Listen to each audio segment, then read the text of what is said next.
Јелена, дали знаеш што имат заедничко најдолгиот мост во Народна република Кина и автопатот Кичево-Охрид? Токму така, Јелена. И двете делници се долги 55 километри, но повеќе во прилогот што следи.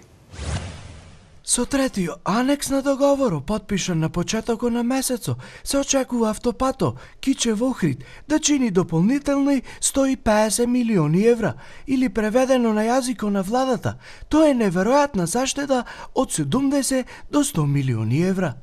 Проектот тие го споредија со најдолгиот мост на свето кој се пушти ова недела во Кина. Мостот со должина иста како нашиот автопат чинеше 20 милиарди евра, што е за 19,5 милиарди помалку од трошокот за автопато Кичево-Охрид, или според математиката на Сугарески 5 до 6 анекси на договорот.